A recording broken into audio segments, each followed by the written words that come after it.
మన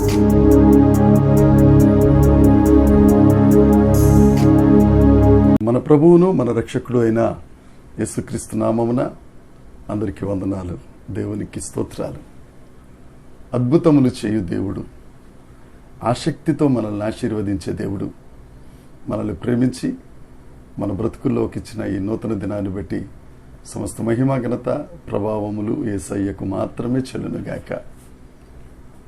ఆ దేవుడు ఈ నూతన దినములో మనల్ని ప్రేమించి ఇచ్చిన దేవుని యొక్క వాగ్దానము కృపావార్త. యెషయా గ్రంథం 60వ అధ్యాయము 22వ వచనం. వారిలో ఒంటరి అయిన వాడు 1000 మంది అగును, ఎన్నిక లేనివాడు బలమైన జనమగును. యెహోవానగు నేను తగిన కాలమున ఈ కార్యమును జరుగ త్వరపెట్టుదును. దేవునికి స్తోత్రం, దేవునికి మహిమ కలుగునుగాక.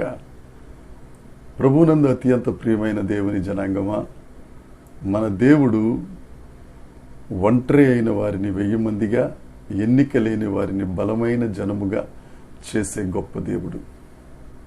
పరిశుద్ధ గ్రంథంలో ఏ భక్తుణ్ణి చూచినా వారి ఒంటరి జీవితమే చివరకు 1000 మందిగా, వారి ఎన్నిక లేని జీవితమే బలమైన జనముగా దేవుడే జరిగించారు. అబ్రహాం గారిని చూడండి. ఆయన తన వారిని విడిచిపెట్టి, తన ఇంటిని విడిచిపెట్టి, తన తండ్రి ఇంటిని విడిచిపెట్టి, తన ఊరుని విడిచిపెట్టి, ఆ ఊరు నుండి దేవుని మాట ప్రకారం విశ్వాసం ఉంచి విధేయుడై బయటకు వచ్చాడు. జనములకు తండ్రి అయిపోయారు. ఆదికాండం 28వ అధ్యాయంలో బెయేర్షెబా నుండి హారానుకు చేతి కర్రతో యాకోబు గారు ప్రయాణం కట్టారు. ఆ కొండ మీద దైవ దర్శనం వచ్చి ఒక నిచ్చెన, దూతలు ఎక్కుచూ దిగుచూ ఉన్న దర్శనాన్ని చూచి దేవుడు నిబంధన చేసి, నేను నిన్ను ఆశీర్వదిస్తాను, ఇది జరిగే వరకు నేను నిన్ను విడువనన్న గొప్ప దేవుడు. ఒంటరిగా వెళ్ళిన యాకోబు బలమైన జనముగా తిరిగి వచ్చాడు. పెద్ద ప్రవక్త ఏలియా ఒకానొక సందర్భంలో ఒంటరి వాడైపోయి బదిరీ వృక్షంకి వెళ్ళి మరణాపేక్ష కలిగిన వాడిగా ఉన్నాడు. అలాంటి ఏలియాను దేవుడు ఘనంగా వాడుకున్నాడు. చాలామంది భక్తులైన వారందరూ ఒంటరిగా, యోసేపు ఒంటరిగా వెళ్ళి బలమైన జనంగా తిరిగి వచ్చారు.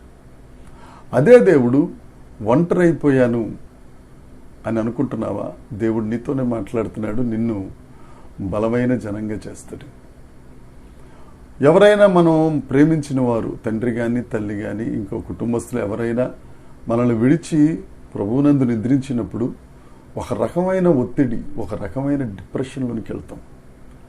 ఆ పరిస్థితులలో నుండి బయటికి తీసుకొచ్చే పని దేవుడు ఒక్కరి వలననే, గాయమును కట్టే దేవుడు ఆయనే గనుక.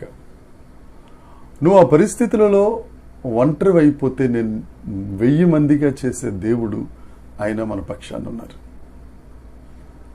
ఆయన మనల్ని బలమైన జనంగా చేస్తారు.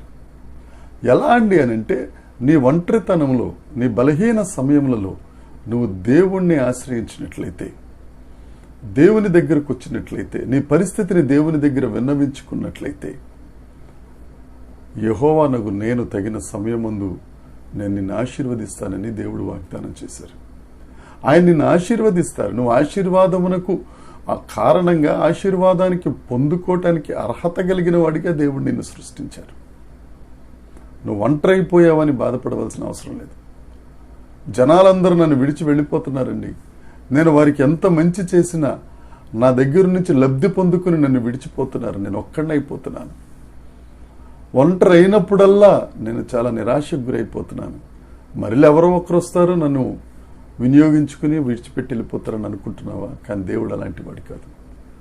నీ కొరకు వ్యయమైపోయిన దేవుడు యేసుక్రీస్తు ప్రభు.